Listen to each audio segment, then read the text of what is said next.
East शिक्षा अनुष्ठान शिक्षा संबंधित आलोचना चक्र अनुष्ठित। आज जातीय गुरु दिवस अवसर में फूलनखरा नियाली माधव 60 नंबर जातीय राजपथ त्रिनाथ बजार स्थित ईस्ट शिक्षा अनुष्ठान परिसर में शिक्षा संबंधी एक आलोचना चक्र अनुष्ठित हो जाइछि। Pioneers Institute of Innovative Education PIT एवं Eastern Academy of Science and Technology EAST मिलित आनुकूल्य अनुष्ठित शिक्षा संबंधी एक आलोचन 11टी जिलार बहु शिक्षाविद माने योगदान कर PIT शिक्षानुष्ठान को किपरि आगक नहीं शिक्षा क्षेत्र में एक प्रतिष्ठित शिक्षानुष्ठान रूपे परिणत करिपारिबा ताहा उपरे गुरुत्वारोप करा जायथिला।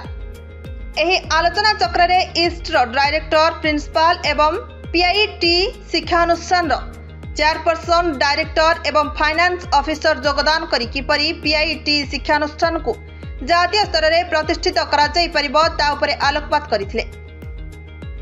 सर्वशेष अनुष्ठान चेयरपर्सन शकीरा बेगम समस्त को धन्यवाद अर्पण करथिले। कटकरू विनोद कुमार भयंकर रिपोर्ट प्रतीक्षा न्यूज।